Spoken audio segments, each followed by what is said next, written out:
Stupider Than Jupiter podcast. Welcome everybody. Another episode of Stupider Than Jupiter podcast. As you can see, this isn't our regular setup because I got 2 jobs now. So we doing these shits in studios like a professional would. Here, I got my guest, writer, director, cameraman, New Yorkian, brand ambassador for Ghana. But most importantly, Aquaba. Most importantly, my nigga, Meliek. What up? What's going on, sir? How you guys doing? I appreciate you pulling up, man, because I know you stay all the way on the north. No, I don't live too far. I live in Decatur. Oh, I don't know why I thought you stayed on the north side. We used to work together. See, the thing is, he always tells me I'm like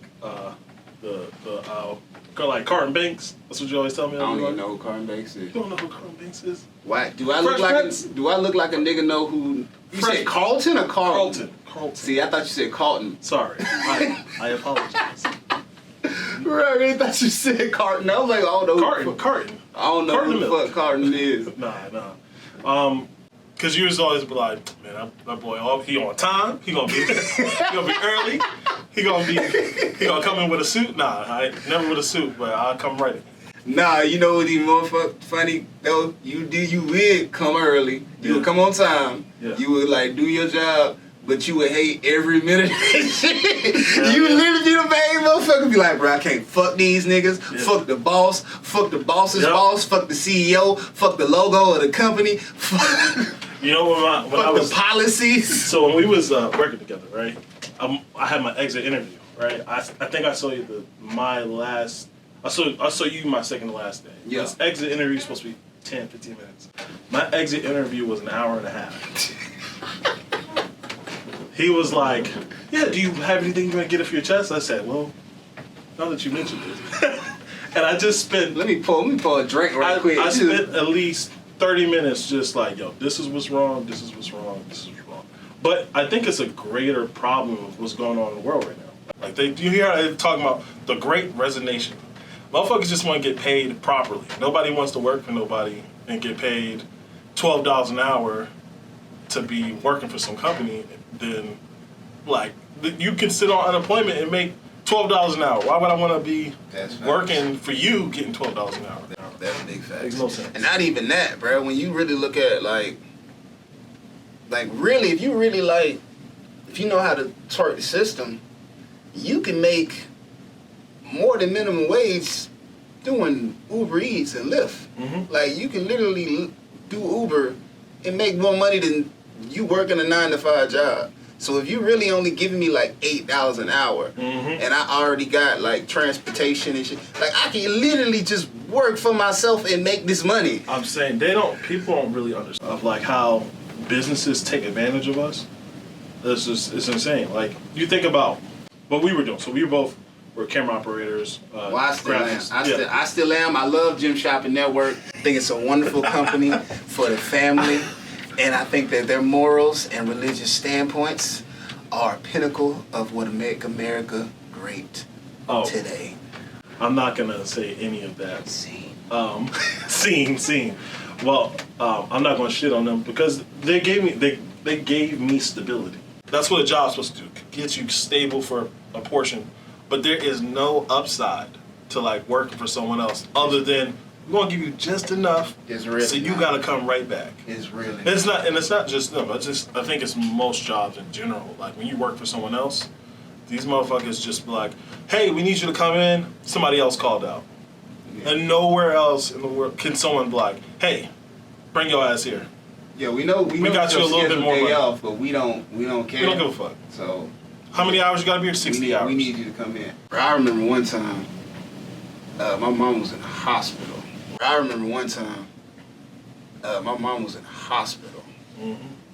niggas was still like, yo, we still need you to come in, though. And the motherfucker fucked up. I told these niggas ahead of time, because she had a scheduled surgery. Mm-hmm. And since I'm a beneficiary, like, when you have, fun fact for anybody whose parents finna go into surgery, when you go into surgery, you got a motherfucking, somebody has to be there. And it's usually 9 times out of 10, it's really got to, the beneficiary, you gotta be there. just in case motherfucker die, spoiler alert, and you got to fill out all the paperwork, you got to sign off the waiver saying, hey, doctors was like, yo, before she went in there, there's a chance she could die. It ain't our fault, even if it is our fault. You know, all that comes into play. So me being a beneficiary, every time my mama used to go into surgery, I had to be there. So I told these niggas beforehand. I was like, yo, surgery on these days, she got this time to recover. I'm like, it's... And then they were like, all right, so you're not a doctor, right?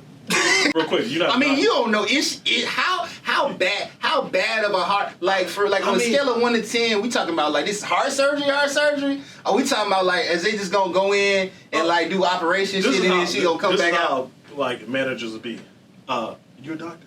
Get that bitch some aspirin in, all right? Then shit you could do. Aspirin. That's all you could do. And it's messed up, but that's how businesses treat you. Until you become an asset to them, all they just look at you as just another number facts. That's gonna make them money. And it's not just with that job. I don't want to get on them because they did give me. No, because that wasn't even that job. But in general, like I don't care where I ever worked. That's like the situation. It's just when you're working for someone else, they could be making $1,000 an hour. You're making $15 an hour. Oh yeah. And they're like, yeah, that's all we can pay you. Yeah, compared to what, bro, but I've had jobs to do the exact opposite. I have jobs be like, I don't even want to say the job, but if you worked, what I'm about to say, you know it's 100% true if you ever worked there. I worked a job that literally they solved any discrepancy with any employees with money. And when I say any discrepancy, they literally had us working, and it was only third shift, had us working 7 days straight. And then we would only get an off day every other week. And we would get one. And we literally was like, yo, it's not fair for third shift, because all the other shifts was just working 10-hour shifts 5 days a week. We the only shift working like 7 plus, then working 6 the next week. So we was like, yo, that's not fair. If anything, we need to have it to where either everybody's working, you know, this crazy ass shit, or everybody's just working 10. But I think it's though when you told me this story, it's just basically. Oh, yeah, I remember. So it's like, hey, well, we don't want to come to work. A word, all right, look. Hey, well, we don't want to come to work. A word, all right, look. Anybody who agrees with him, just go ahead and leave. Anybody who else is going to stay, we're going to give you $2 more an hour. Oh, right now, it was way more than $2 more an hour. I'm just saying, like shit like that. Like for someone to just come up and be like, yeah, we're going to give you $2 more an hour if y'all don't fuck with this dude. We're firing him, just to let you know. We're firing this motherfucker, and then everybody else. No, they couldn't fire because it was the whole, like, we literally, like, had a whole little, like, mini strike. We was literally like, bro, we not doing that shit. Everybody on the ship out there with the was literally like, nah, we was just like, bro, like, the same day, we, like, before the shift ended, when the, because it was one of them jobs where the head of the whole building, the head of the whole warehouse was always there. So it wasn't like, so you could easily just go to whoever got the final say so and just be like, yo, this was going on. But again, they such a fucking plantation, slave driving, like that's how much money they was making. That she literally was like, I understand. All right, that's cool. $300 extra for everybody on their checks. And they walked out. Didn't give us no like, hey, hold up, that's not what we wanted. That was it. It was just like, cool, extra $300 into your check. That's because they got tax free. It was out. They got the money, and they're like, all we got to do is maintain this money. We got to just get you motherfuckers to come to work. Right. They know, like... And that's all it took for motherfuckers to splinter. Because I was like, I didn't give a fuck. But other motherfuckers was like, hold up, so how much is that? Because you think about this. When your bills is coming, you don't give a fuck with what's going on. You're like, you said how much you going to pay me? I'm just like, bro, right. I was already making like almost $700-800 a week before taxes. That's $1,600 every 2 weeks. That's over $4,000 a month. Nigga, I'm 21. What bills do I need to pay? What life am I living that a nigga can be like, yo, he go an extra $300. You are extra off rip. And they didn't even give it a time limit. It wasn't like, oh, we gonna do this once. It was just like, this is indefinitely until we feel like taking it away. This is just an extra $300. And they never took it away.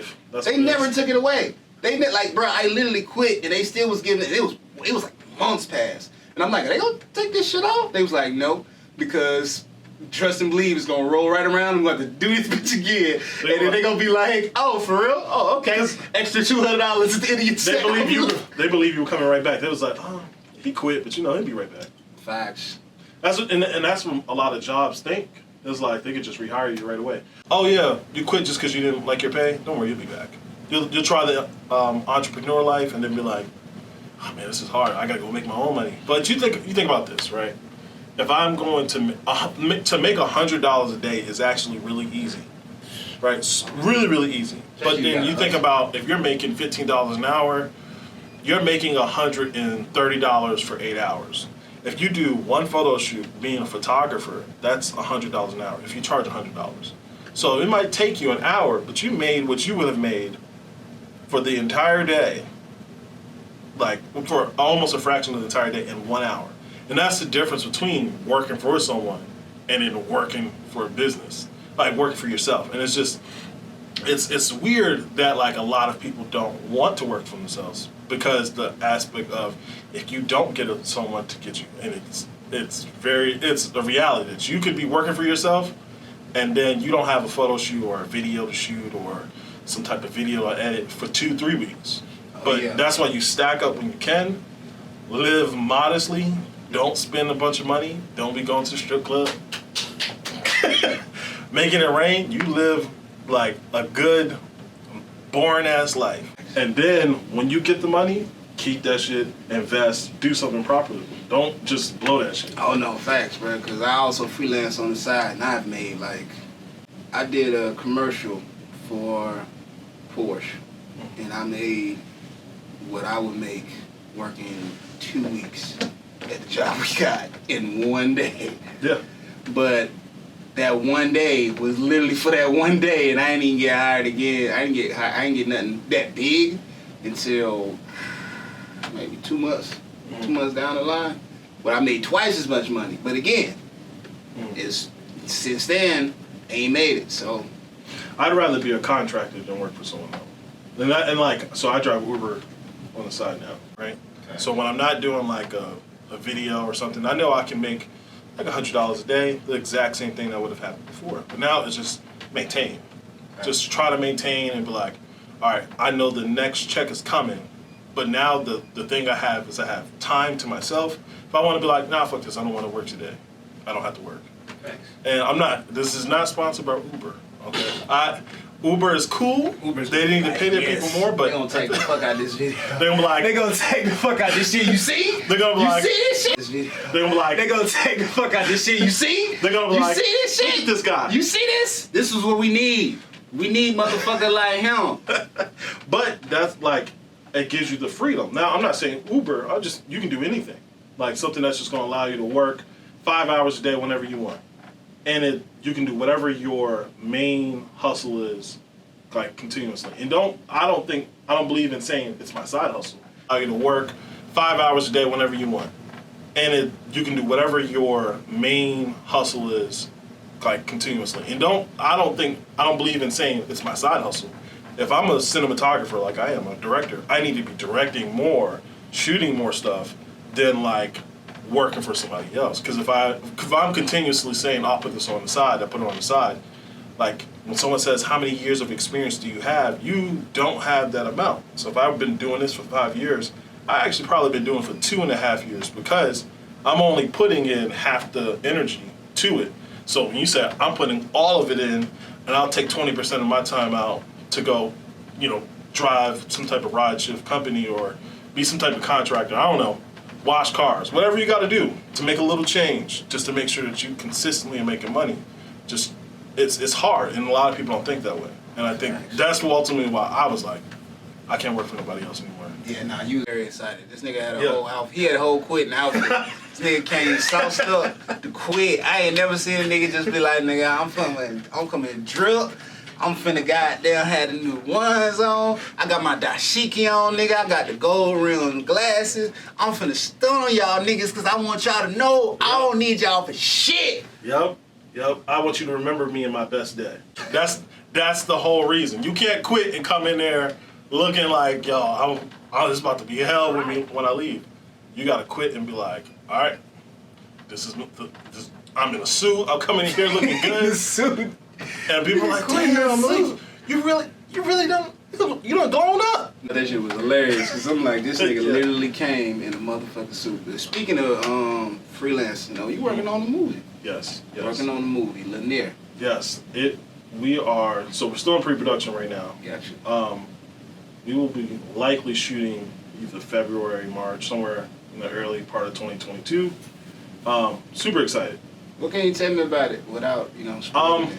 If you know anything about it. Of course I know a lot. I'm just saying, Yeah. I done literally worked on movies, and motherfuckers be like, so what's it about? I'll be like, they paid me early. I'm there for 6 hours. I'm not directing this. I'll be Gotcha. the DP for this. So I'll be Gotcha. the director of photography. So as much of the story, I know a lot about the story, but I'm primarily focused on the visuals and lighting and stuff. It is basically going to dive into this family and them living on Lake Lanier. And it's going to dive into like the history of Oscarville. I don't know if you know about Oscarville. Do you know anything? No. All right. I know the long legend story of Lake short, Lanier, but I don't know about Oxford. First off, one thing that was really funny. People fucking hate that we're shooting this movie. There are a lot of people who hate it, and I don't understand. And there are a lot of people who love it. So we got like over 100,000 views on Facebook. Oh, I saw it. Which I didn't think. I got 1,000 followers on Instagram and Facebook. Right? I'm not thinking we're gonna get 100,000 likes and views on a poster. This is not like a trailer. This is nothing. It's just a poster. There was this one dude who goes, there was only 1,000 black people in Oscarville. You guys are gonna just tank the whole Forsyth County? It happened in 1912. And I was like, damn. They don't know nothing about the movie at all. And I was like, damn. They don't know nothing about the movie at all. And they were like, well, there's no way. Like, you guys are, but move past this. And I'm like, we're telling the story. And that's some racist shit. And it's that's wild. like, bro, imagine if 1,000 white people died. Mm-hmm. And somebody wanted to make a movie about it. And we was like, bro, it was only 1,000 white people. Yeah. Why y'all keep bringing this shit up? And then they go, get over it. It's very interesting, because you think about Oscarville was this real small black town. It had like 1,000 black people, basically, to sum up. In 1912, there was just a bunch of riots that went on there. They drove everybody out. Either they drug you out, you ran, or they killed you and just left you there. On some Rosewood shit. So then, basically like Rosewood. Then I want to say, 40 years later, they were like, oh, we have this town that nobody's using. It's abandoned. Let's just flood this shit. And it was just that area. There was other areas just like it. So they flooded the whole area, but Oscarville was a big portion of it. Now, today, Lake Lanier has the most deaths in a lake in the entire United States. Oh, I know. Bruh, I don't go there. Bruh, let me tell you something. This is how motherfucking... But see, and I was just talking about this with my mama and with my little brother. Because a lot of, black history don't get taught. Mm-hmm. A lot of the shit I know about, black culture and black history, I learned from word of mouth, from my mama, from my grandmama, from anybody older than me who ain't drugged out or strung out, even them niggas. Mm-hmm. So none of this shit is really getting taught in school. So if you not black and you gonna look at this shit like, what the fuck? What? Mm-hmm. If you lived in Lake Lanier your whole life, I guarantee you y'all ain't learned this shit in school. It's only been popular that a lot of people know about Oscarville and Lake Lanier for the last 2-3 years. Oh, nigga, I've known about it since I was little. I didn't remember. I moved here in 2008. I didn't know about this. Oh, no, I'm coming from New York. That's what I'm saying. Everybody in Atlanta know Lake Lanier is haunted as fuck. Don't go there. If you coming to Georgia, go to the Skyline, go downtown, go to East Point. I just shot over there. I just shot a fucking documentary over there for I don't even want to say who it is because it ain't even came out yet. But I shot a documentary over there. And when the lady told me, I'm like, because she didn't tell me to the last minute. I think she did that shit on purpose because she know I'm from Atlanta. So she's like, oh no, because I'm thinking we shooting that somewhat because she didn't say where it was at. She just we're doing a documentary on this about veterans and shit. I was like, all right, cool, bet, I'm down. I got veterans in my family. So literally like 2 hours before, I was like, oh man, you didn't give me the locate where we shooting at? Oh, it's in Lake Lanier. And I'm like, so my first experience with Lake Lanier, I was in the 10th grade, and long story short, went there. One of my friends were swimming. I used to be a lifeguard, right? You can't tell, but I used to be a lifeguard, and what you talking about? Long story what you trying to say? Listen, we get into the water, right? He jumps into the water and didn't come up for like a minute and a half, right? I don't know what happened. He comes up and he's swimming straight up. He's like, yo, I think something grabbed me, right? Now, I don't know something grabbed me. I don't know if he's messing with me. But from there, I was like, I don't know about this. It was the water was really, really dark. It's like that dark greenish, like it's lake water. Yeah, lake water. It is really, really dark. You can't see nothing. Now, there's no snakes, no alligators in it. But after that, I never fucking with it again. Nah. I'm going to the pool or an ocean. No lakes, no nothing. Nah. That completely turned me off. Bruh, I done swam in lakes. When I was living in Nashville, I swam in the lake almost every day. Mm-hmm. And it was a way bigger lake than Lake Lanier. And I literally was jumping off an 80-foot cliff into the water and swimming up. I'm gonna look at every single camera. I'm gonna look at this one. I'm gonna look at the main one. You can't even see my ass on this one, but I'm gonna look at it anyway. I will never in my motherfucking life swim in Lake Lanier. I will never do it. You'll never see me. It won't be Shalon Thomas on the fucking news swimming in that bitch like a boo you. So what's funny is the other day we're going over like pre-production, and we go, hey, we got a swimming scene. What are we gonna go do? Are we gonna go film this in Lake Lanier? Are we gonna go film this in a pool? Are we gonna go film this in just a different lake? The director, William Anderson, super cool dude. He goes, ain't no damn way we going into Lake Lanier. He said, I don't care if we got a scuba team. I don't care if we got. He was like, no way we're going to Lake Lanier. Not doing. And I was like, well, I mean, I'm not going swimming, but I'm just letting you know it's probably best and easier for us to go and shoot this at lake. He was like, no, not doing Lake Lanier, no, there's no way. It was like, can we do this in VFX? All right, that's what we'll do. Because we're not doing Lake Lanier. So we might not do a scene of us actually in Lake Lanier's water, but we'll be in water for sure. Yeah. Just maybe not Lake Lanier. Oh no, yeah, that's what I'm saying. Wouldn't, never, bro. It don't even make no sense. I don't even understand how folks is even comfortable being out there. Especially like I just this shit is creepy, bro. I was just shooting on the dock, and I'm like, this is creepy shit. What's wild is that when Trump had a rally, and this was like 2018, 2019, somewhere. It was right. It wasn't an election, but he was just getting people together just for the next year. So there were a bunch of people who were out there drinking, and it always happens when people are drinking. A bunch of people drowned. They couldn't find them. No cell phones, no GPS where they at, nothing. Just gone. And that's the scary thing about just water in general, like drowning. It is, like in movies, you know how you see people drowning and then this whole, you see them fighting to get out the water and then they're like, oh my God, there you are.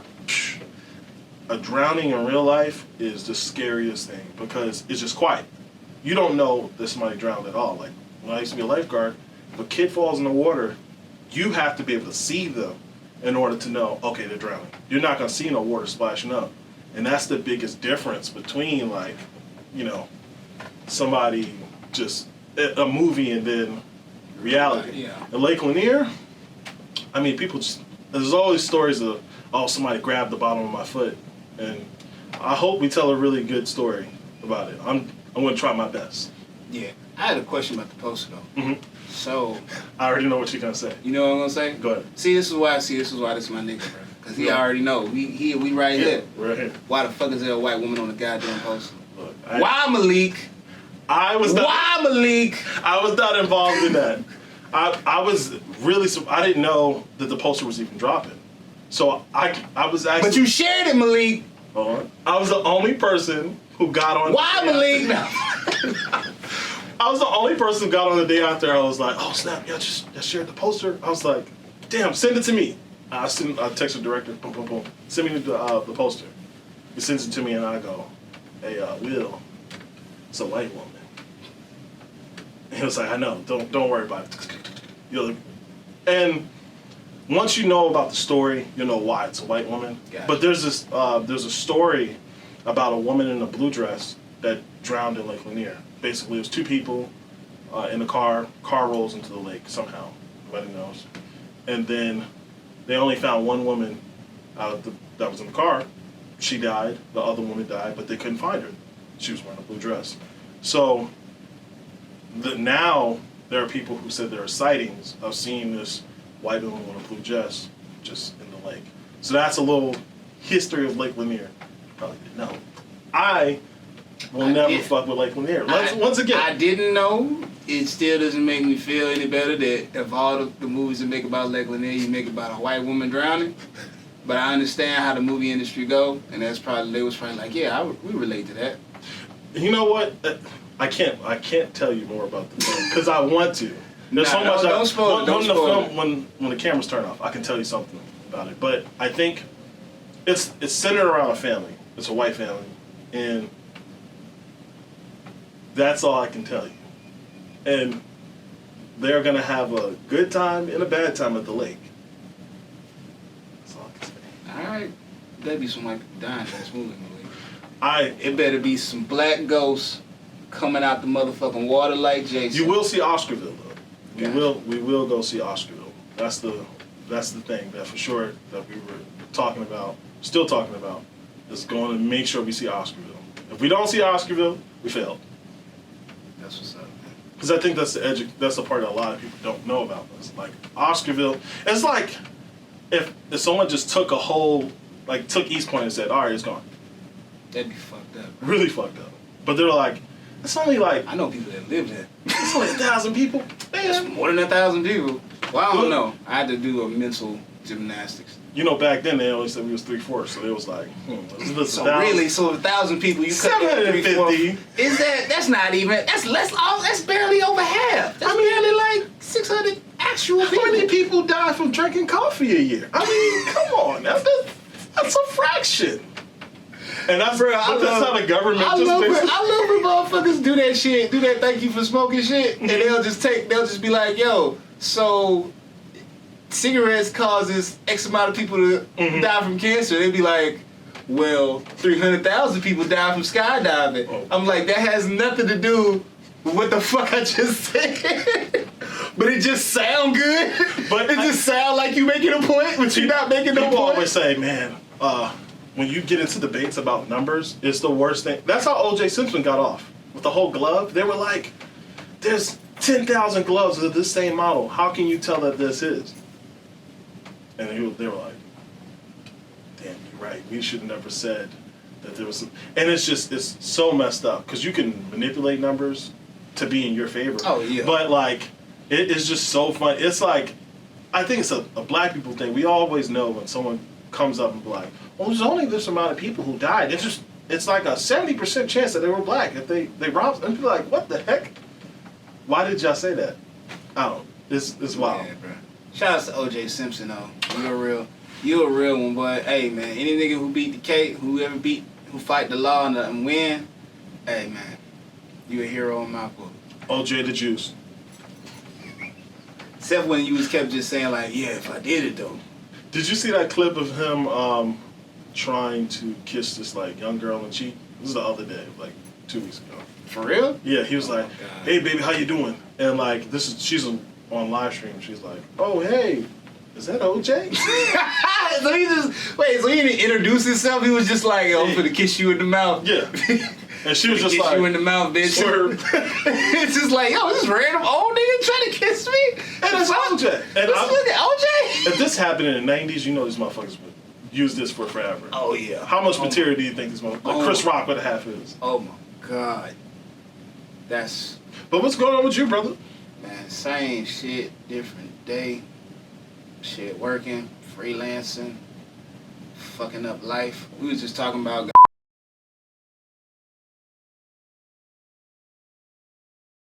And we're back to the Stupid and Jupiter podcast. We just had to take a little error, and we are now back with Meliek Gems, and he's boy, talking about the Lanier movie, apparently about a lot of whack people.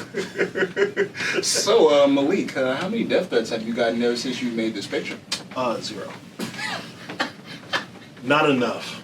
Not enough. Not enough. Not enough racist white people being like, "We'll kill you, you big nose motherfucker." Well, I tell you these comments, like, and Will, he's the director, always goes, when you start getting hate comments, you know you did something right. And I was just like, y'all niggas was in the news. When I saw y'all in a news article, I was like, bruh, if y'all niggas don't blow from this fucking... I got mad because I was like, damn, I need to figure out a way I can shoehorn myself into this damn movie. So what's interesting, we just did Will and his wife Cindy, they're both co-writers and producers on this.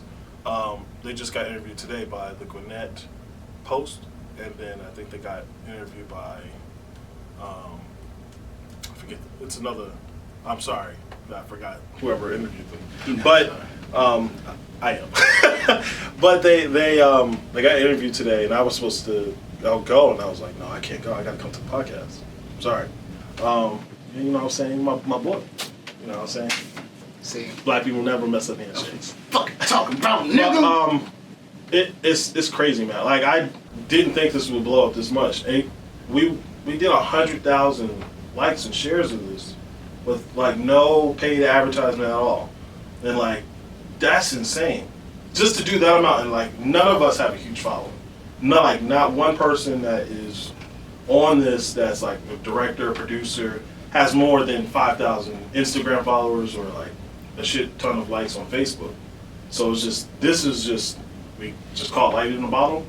You know, we're just gonna run with it. Yeah, man. I'm excited, man. I'm excited for y'all. Just don't let goddamn Netflix and nobody come and swoop up. You know it's coming. Oh, if Netflix comes, please, all y'all have call to do, me. bruh, is so I'm telling you, if y'all getting all this traction now and y'all ain't even, as soon as y'all drop like some dailies or just put up like a teaser trailer or something like that, once y'all get enough footage to do that, damn, I'm telling you, bruh, streaming services will come in. My like, hope, hey, we want to buy this whole thing. Oh, don't worry about the final cut. We got that. But here goes $3 million. That's not gonna happen. But my hope is that we do meet with Netflix, we talk to them, because this is the way majority of films happen. If we shoot this and they love it, they go, hey, we'll give you a budget to shoot it again. We'll just give you like updated equipment. But if we shoot it and we don't take the deal from them, and then we wind up doing whatever we do outside of it, and we post it on Netflix, they'll give you a small contract, whatever it is. Let's say they give you $100,000. To me, that's life changing. But you get that, and if it gets to number one, that is like huge for everyone a part of the set. Yeah, because they'll still own the IP. Mm-hmm. Now, I really want to get Lakeith Stanfield in this film. Being Stanfield? Stanfield. You really fucking. I really just. You just cut. Crad. Can we cut? No, I'm keeping that shit. No, we I'm can't. keeping all that. I really would want to get him a part of Lakeith this film. Stanford. We want Lakeith Stanford. I apologize. But I would really like to get him a part of this. He'll probably do it, man. He'll weird. A few different people that I worked on one of his sets. Really solid dude, and I think he'd fit one of the actors for it. But I can't. Nah, I got you.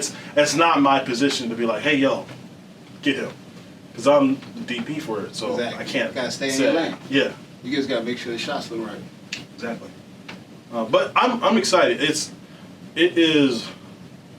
nerve-wracking, like knowing that this amount of people, just from a poster, are like super interested in it, and then, you know, trying to capture someone's vision and my own at the same time, while like thinking about all the things that are going out of it. Like, I'd be lying if I was like, I ain't nervous yet. This ain't nothing. But I'm excited. That's I've never had nothing happen like this. Like, I'd say the feeling I got from this is equal to maybe a little less than when I went to Ghana for the first time. I was gonna say when you bust your first nut. No. That was like. But Ghana's cool too. Ghana's great. Yeah. I don't know if it's bust your first nut worthy. Nah, it's more than that. It's more than that? Yes. It's like 5 nuts in the same I would guy. say, like, if you could bottle up sex and put it in there, and anything that has to do with an orgasm, and just, that's what going to Ghana, going to Africa, to me, that's what it was like. So it's 35 nuts. 35. Gotcha. 36. Gotcha. It was amazing, bro. I went to. They don't know. I went to Ghana. I went to. He was just They don't be like, they don't know this. Y'all remember when I went to Ghana, right? Yeah, y'all was there. Insert clip here. I went to Ghana at the height of the pandemic, 2020 last year, for the first time. And we did our naming ceremonies, all that. I was filming documentary. It's going to be awesome. I can't wait to post it. And you hear all this stuff about Africa. Like, and they don't just say like a certain country. They just say the whole Africa. Which is very, bruh. Could you imagine like what if someone just said the whole United States?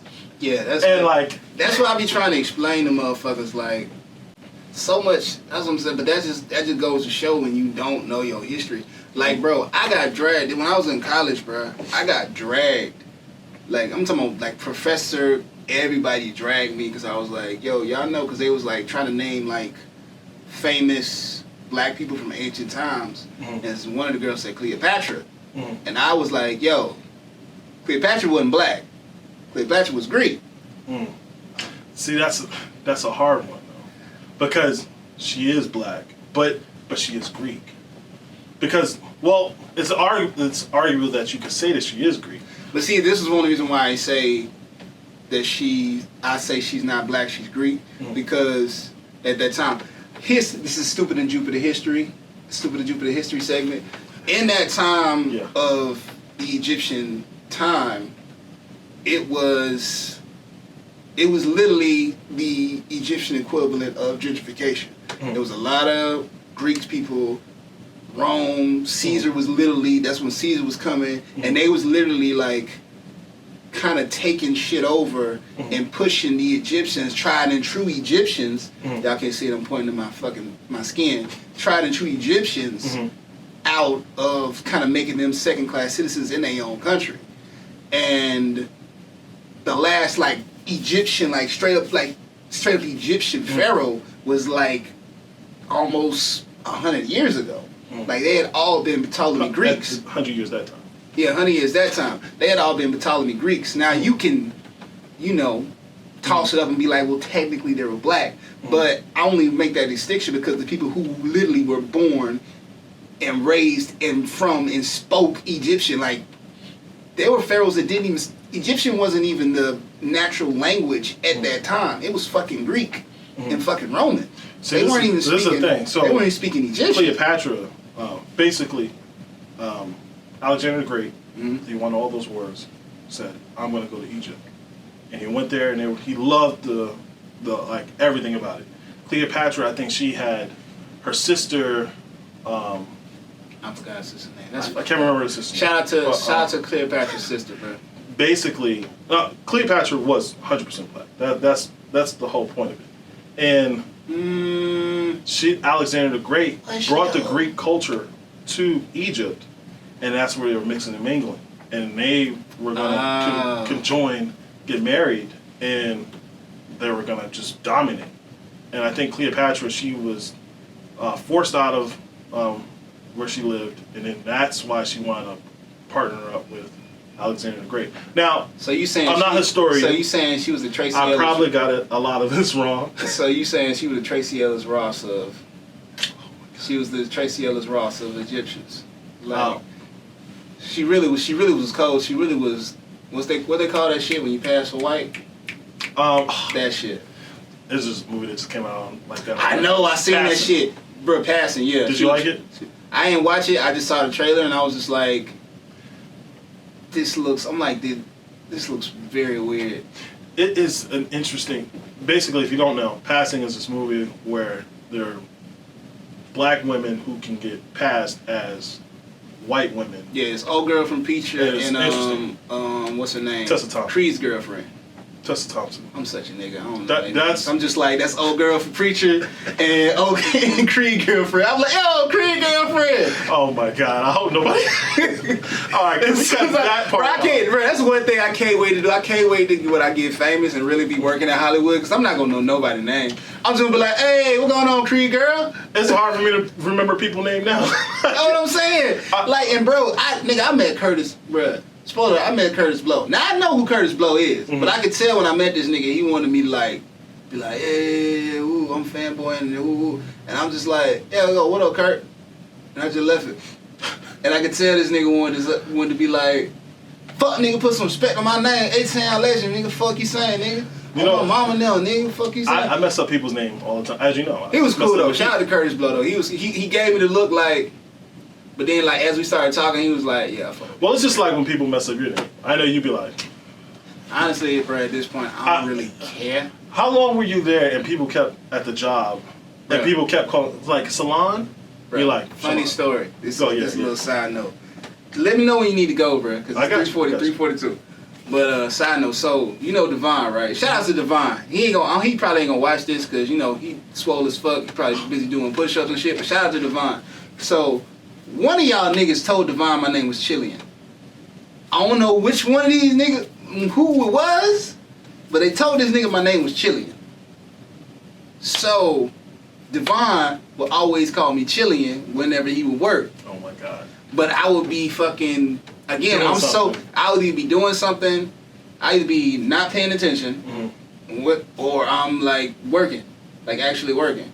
So, he would do it, and I'll be like, because I don't work with Devon enough to, I don't work with him every day. So it ain't like, I don't work with him enough for me to be like, hey bro, that ain't my motherfucking name. Yeah. So I just let it go, because I don't want to see the nigga like that. And if anybody asks me, I just tell them what my name is. But the host be like, well, he black. He called him his name. He must know it's the correct name. God. So now, all the hosts started calling me Chillian. And I had to be like, I don't have to nip this shit in the bud. Yeah. So I'm like...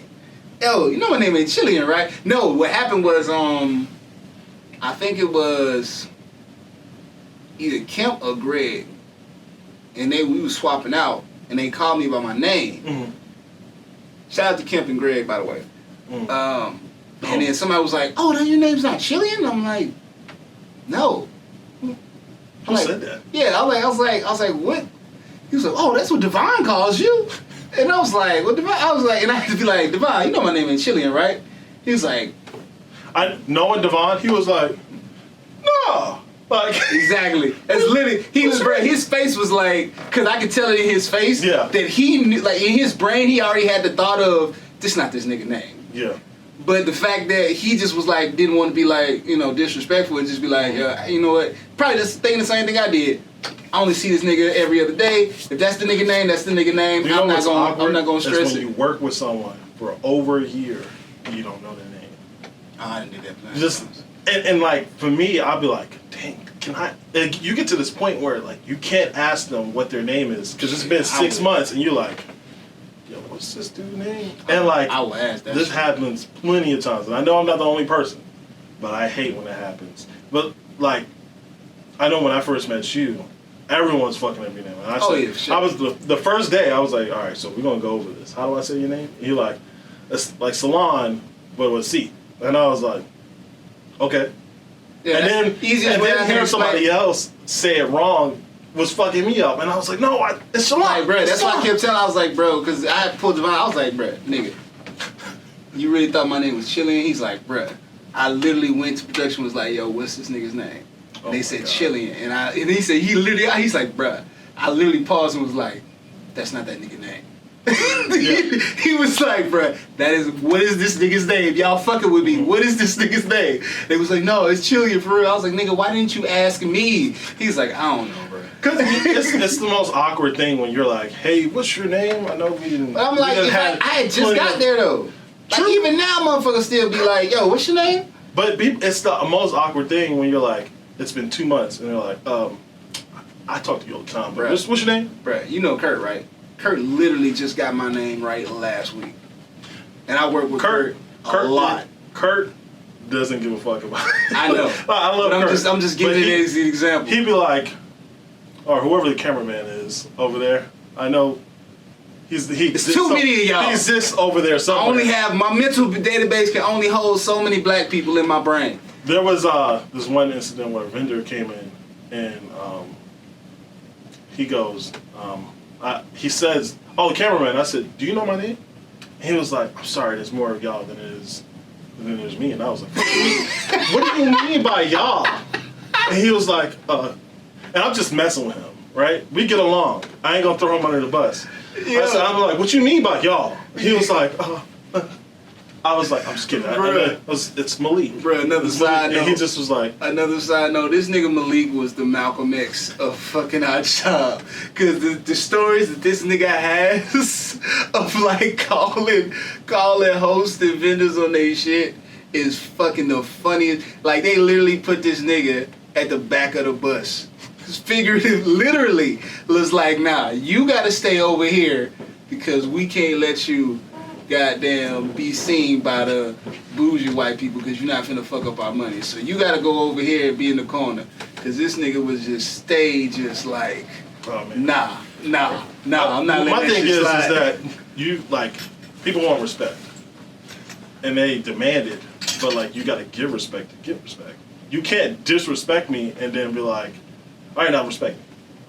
And like, and that's why I'll be like working for someone, because they just feel like they can just do that. Yeah, you just disrespect you and then be like, yeah, because I'm writing the checks, and these motherfuckers weren't even writing the checks. They just got bigger checks than us. They were just like, "Hey, we can just disrespect you." And I didn't feel like it was always malicious, but it got to the point where, like, you know how when you pause and be like, "Now, how am I gonna handle this situation?" I got to that point way too many times, and I'm like, "All right, yeah, I'm done with this." So one day I just was like, "I'm gonna speak my mind. You want to speak your mind? I'm gonna speak my mind." And then, then you get the whole angry black man thing. But when I'm wearing my glasses, I don't get that. And just nobody comes up to me and says, "You're the angry black man." They just look at me and be like, "Wow, Malik is really on his stuff today." But when I take my glasses off, and, I'm a smiler. So I don't get when I take my glasses off how they just immediately like. It's like Carlton Banks. Yeah, take them off. Debo. It's that quick. I'm over here smiling. You go from Obama to Trayvon Martin. Well, you got to take your glasses off. Oh my God.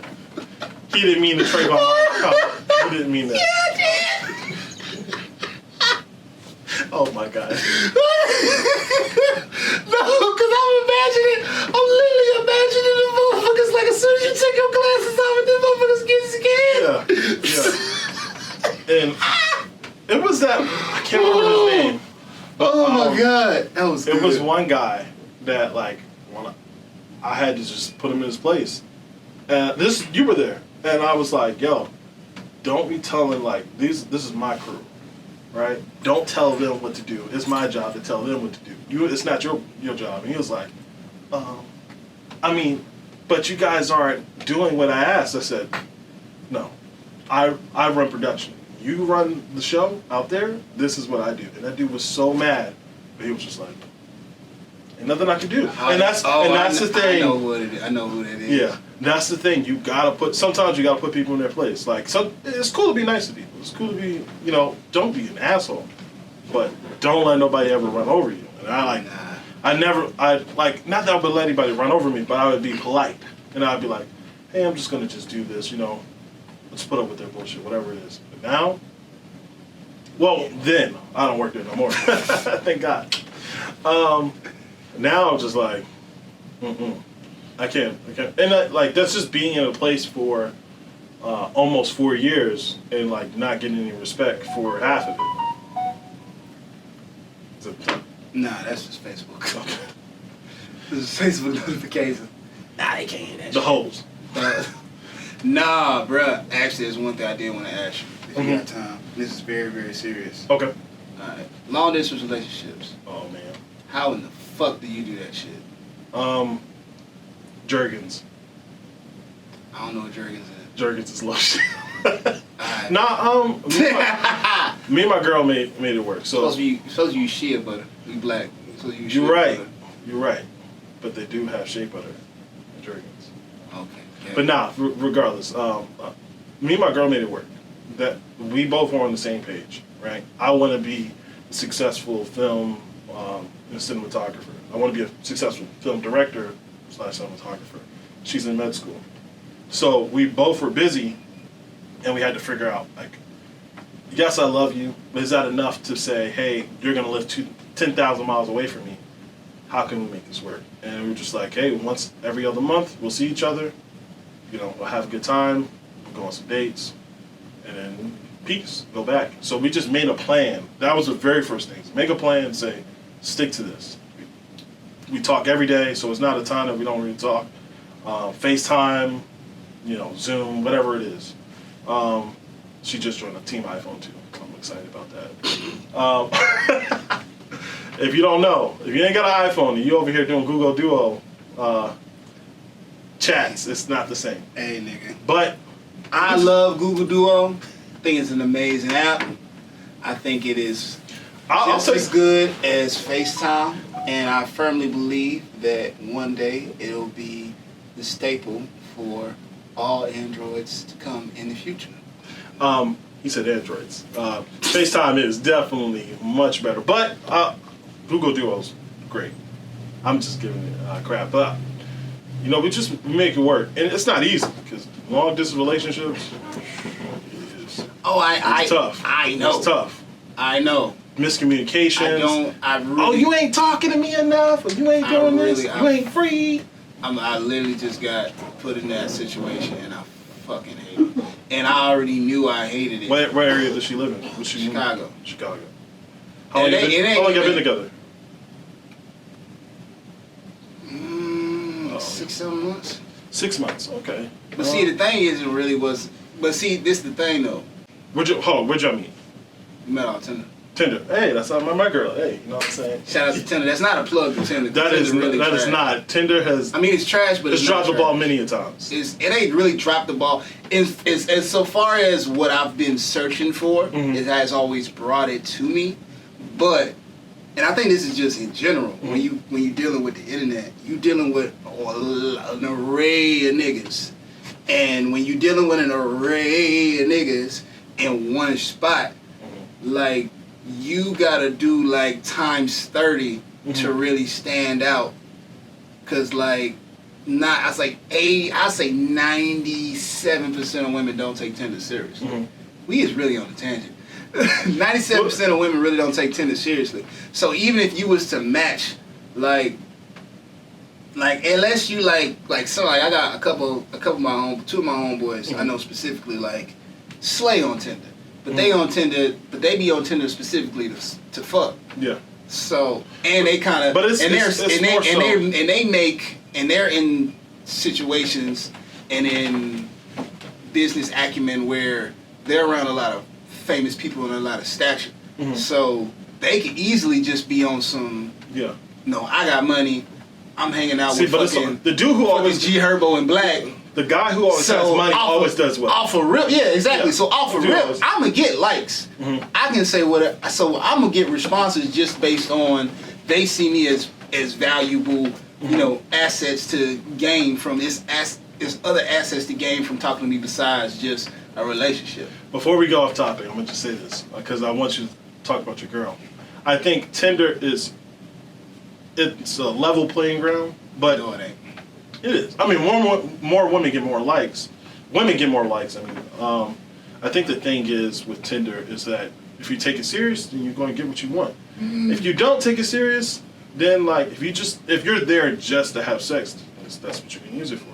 I think it's all about what you want. And like I made it very clear. I was on Tinder for 2 weeks, and I was only just messing around. I wasn't. Damn, 2 weeks, Malik. I want to talk about, nigga. I want to talk about, nigga. We've been together almost 4 years now. I want to talk about what said 2 weeks. He had him in that whole 2 weeks. They already on the nigga. They were like, Malik. But the thing is to get them off of Tinder. As soon as you match, whatever conversation, whatever game you got that you want to say, haha, your face is ugly, and then they go, what? And then you just comment, no, I'm just kidding. You look beautiful. Whatever it is that you want to say. get them off of the app as fast as possible, and then make a connection. And I think that's just in general, like with women. that's in general, bro. Before we forget, your girl, 6 months, y'all been dating. Yeah, about 6, probably going on 7. Do you guys ever do any? Well, so how long has she been in Chicago now? Not that long, probably like A month. yeah, about around a month. First few weeks is kind of weird because they're not here, and especially if you're really physical with one another. You know what I'm saying? You start feeling like you in a damn drought because you are, but it's like you got to make a plan and say, hey, you know, you're there. You live in Chicago. Hey, maybe we should see each other next month. Christmas, I'm gonna come up there, or Christmas, you're gonna come down here, and it's just saying that, like, I'm committed to you. This is what I want. And if you don't do that, and that's for a woman anywhere. I don't care if she lived next door, y'all live together. If y'all don't make a plan of what y'all want, it's never gonna work. I think the only thing that's for niggas too, though. Yeah, for sure. I'm just saying, as a man, like, you got to just tell her what it is that you want. And if you stand by that, then it'll work. And it's not a guarantee it'll work, but you have a higher probability of success. If you don't, then you leave room for error. And people who believe in this, you know, gray scales and black and white, it's like, if you allow that, if you are cool with it, it's just gonna be, oh, well, you know, I went to my friend Jerry's house and I spent the night. This ain't gonna work, Shalon. And like, that's how it goes south with a long distance relationship. You got no girl cheating on her with a nigga named Jerry. Jerry? I'm thinking Tom and Jerry, man. Tom and Jerry, man. Jerry. Don't worry. You really think I'm gonna let a nigga Jerry, nigga? It can happen. Jerry. Don't fuck with Jerry's. Jerry. Yeah. I be damned. No. I be motherfucking 6 feet under before I let a nigga named Jerry cheat on my girl. Oh God, I don't give a fuck. This nigga named Jerry? Yeah. Off of Rick and Morty, Jerry. That nigga, the Jerry off of Rick and Morty. That's the nigga who's cheating. Just my thing is just, you just have to put energy towards it. You don't put no energy towards it, ain't nothing gonna happen. And eventually, I mean, long distance relationships, just the way that they are. I mean, we have the technology we have. We can basically see each other. We can almost touch each other. Back in the day, you were writing a letter and it would get there 3 weeks later. Now, like, I can see you every day, and I think that right there changes the game, allows you to do whatever you want to do in terms of career. You don't have the pressure of, oh, I have to go on a date every 2 weeks. You save all that money that you would have had to go on that date, buy you a plane ticket, go see her, spend time with her, you know. She has her own place. Whatever situation is, you spend some time with her there. Maybe you might take her on a date there, maybe you don't. Maybe you'll just spend time watching Netflix and chilling. Whatever you want to do. But I think that's why our relationship worked with me and my girl. It's just, she knew that I want to be a successful director, and I was doing whatever I got to do to make that work. And then our relationship took a backseat to that, and she has a career, and our relationship took a backseat to that, and she's gonna do what she got to do for her. I'm gonna do what I got to do for me, and then the space that I have for her, I take time out and I make sure it's a priority. Every day, I talk to her at 6 o'clock. And if I don't have time to do it, I let her know ahead of time, like, hey, yo, I can't talk. And I think you just have to be transparent with her, because if you're not, that first week of you not talking or whatever, you're paying attention to your friends in person, and you forget about her, because your phone becomes your relationship. Yeah. And you start leaving, it's dead, or you're not talking and communicating, she's gonna get bored. She's gonna be like, oh man, this nigga Jerry around the corner. Bro, on God. You don't get all the niggas with name Jerry fuck up. On God, bro. Ain't no nigga named Jerry fucking my girl, bro. No, and I'm not saying they're gonna fuck, but I'm just saying that they'll get interested. Because that's basically what happens with women. They get bored, they start looking for. That's the same thing with us. If another girl tell me she getting fucking bored, I'm tired of boring ass women telling me they fucking bored. Yeah. I'm like, bro, if I'm trying to have a regular, cause I'm a fun. I mean, I respect it. I'm not, bro. Ain't no dude gonna take my girl at all. You know what I'm saying? But I mean, if it happened, it happened. Not saying it happened, because I'm just like, 9 times out of 10, bro. And I had to tell this to some of my homegirls, because I think the general consensus, especially with black men, is that niggas will fuck anything. or niggas to cheat regardless. Woo. And I'm like, bruh, do y'all realize I got homeboys? I got niggas that habitually cheat. All of them niggas have complaints about their girl in the process of them cheating. I ain't never,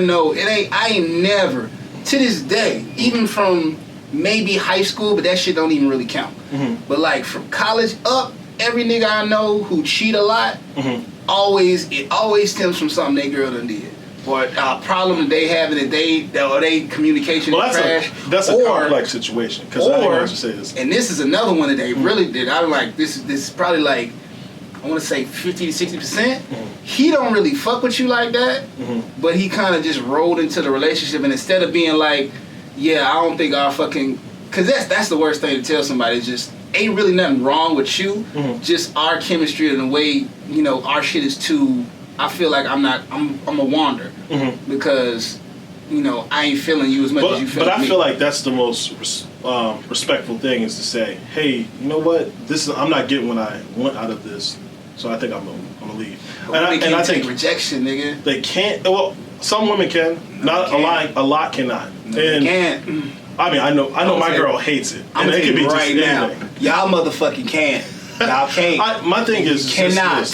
It's all about like your intentions. If you go into a relationship only for sex, and then you get what you want, you're satisfied. You're like, all right, I got what I want. But I think you need to, like, a lot of people don't say, I'm only here just for sex. And, like, if that's what they want, you got to be 100% with it. But, like, now it's both men and women are playing this game. Women are only there for sex. And they care a lot about, this is all I want. They got to do for food, they got to do for money, they got to do for sex. So, like, now, if you're saying you want a relationship, you got to be able to be an all-in-one, but you gotta be a super nigga. You gotta be like Captain Planet. You gotta be like, he be like, eat good pussy, 9 to 5 job, entrepreneurial spirit, emotionally stable. These powers combined, I am. Having principles allows you to be able to get away with all of that. Saying like, this is what I want. I want a woman who's gonna be like this, and this. And I can give this. This is what I can give. And if you don't have that, that's where a lot of times we fall short. But as men, sometimes we got to work on ourselves to get our things going for us. Because women are driven. They're going to work. They're going to get that, you know, bachelor's degree. They're going to go get that bag. And then they want someone who's going to, like, be a support system for them. And, like, you know, women want to do what they want now. So you have to be able to acknowledge like what she wants for her, and then give her more. And they have to be able to give you something as well. It's not just you're giving her all of those things, and then she's just like, yeah, I just cook. I mean, no, not I just cook. I just have sex with you, and then I lay at home. It don't work that way. And you have to demand something out of her. If you can't articulate what you want, those relationships don't last. Yeah, bro. Communication is like, that shit is very, and it sounds so cliche. We is really on our Dr. Phil shit. We really on our like Maury shit right now. I mean, because everybody, that's the reason why romantic comedies are the #1 genre of all. Everybody has relationship problems. Everybody got something to talk about. And shoot, when me and my girl, we have issues all the time. We make it work. Yeah, and like, I can't judge someone else for them having a problem with their relationship. Because I had problems. Yeah, and we still going to continue to argue. Yeah, that's one of the things. To this day. Indigo, you were wrong about whatever it is. Why you had this? Whatever it is, you wrong. So you know what it is, you just ain't finna say what it is. But you're right. You're right, though. You wrong, but you're right. I'm just saying that because whatever it is, I'm going to use this. She going to see this right. If all the people would see it, she going to definitely see it. She going to see it, and then I'm going to be like, you know you're wrong. And she going to be like, wrong about what? And I'm like, I don't know what it is, but you're wrong. It's coming up. But you're right. It's coming up. And that's how it goes. I'll be like, you wrong, get to go. You're right. You got it. Yeah, you're right. Nah, yeah, man. Communication is definitely key, man. It's probably it's the simplest thing, but it's the fucking hardest thing.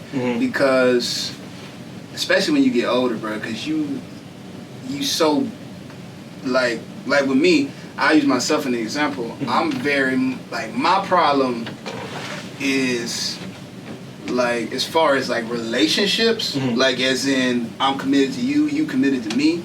I'm very inexperienced in that regard. But as far as me fucking for the sake of fucking, I'm extremely professional.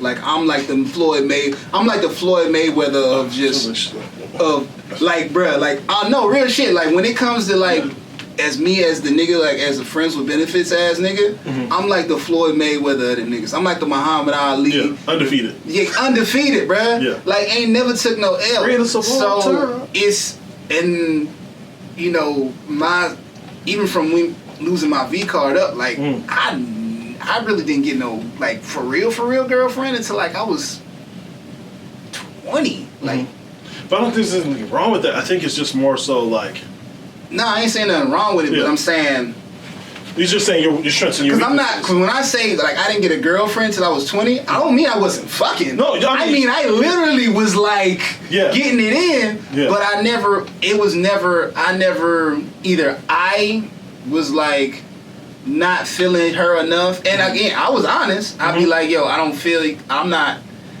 that connection enough to really stamp this as a relationship, and I don't want to do that, and then turn around and cheat on you. And I would always leave it up to them to be like, yo, if you want to stop fucking me, I'm cool with that because I enjoy spending time with you for you. You know, if we keep fucking, cool, but I'm just letting you know I'm not there yet.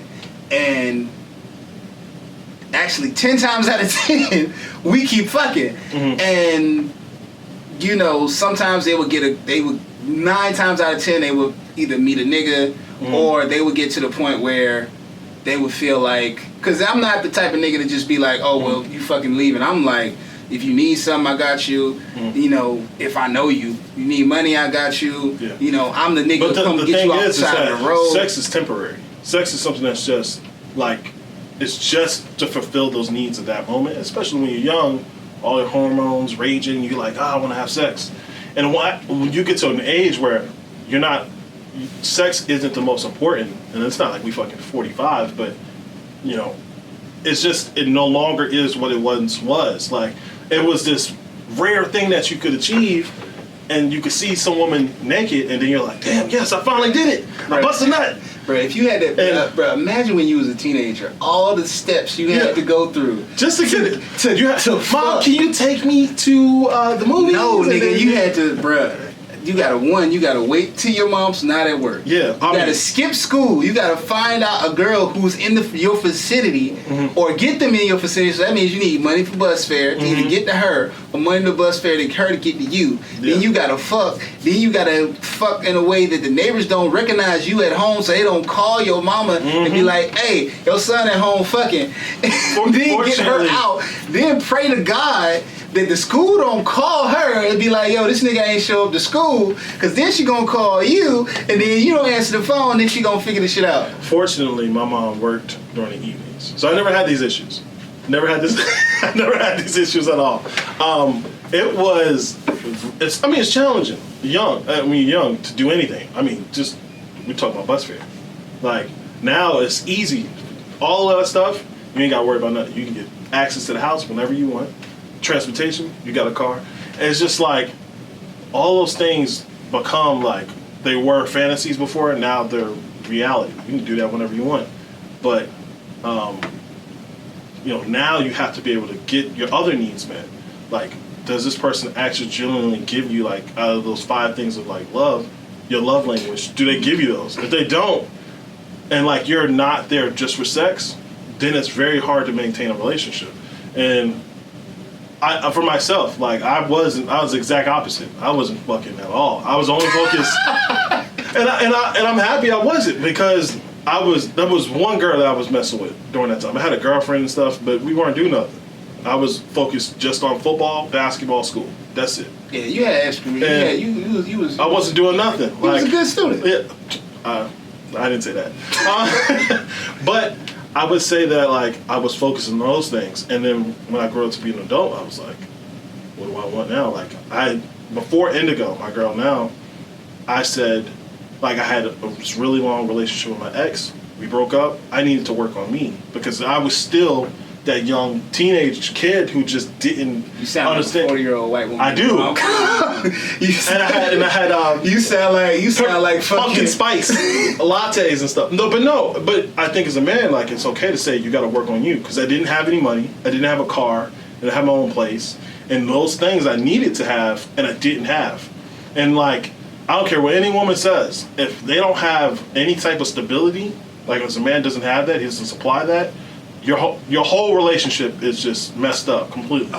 So like, you got to be able to supply those things as a man to be able to get into any relationship. Before you can offer like yourself, I don't care how great of a personality, how great a sex you have, if you can't do none of that, you ain't gonna keep no woman. And it's just having that personal accountability. But then there's women, they gotta have their accountability. We ain't gonna get into that because it's gonna get too long. Oh man, that car filled already? Yeah, that shit full. But either way, we gonna go ahead and close it out, bro, because we hitting 12, and you said you had we're gonna do this again. Oh no, for sure. You can definitely pull up again. So goddamn, this kind of abrupt, y'all, but you know we goddamn grown. We got shit to do. Yeah. So goddamn, one thing I like to do with my show. Oh, and quick. Yeah, like to do with my show, I like to do shout outs. Mm-hmm. You know, it can be a shout outs to anything. It can be a shout out to your phone working. It can be a shout out to, you know, having a car. It can be a shout out to really anything, right? Really for real anything. So I'm gonna do a couple shout outs. One, first and foremost, I want to shout out to my co-hosts that ain't here. Goddamn, my nigga Mello, my nigga Rome. Even though they not here, they here. Cause when one of us is here, we represent all of us. Stupid in Jupiter. So shout out to them niggas.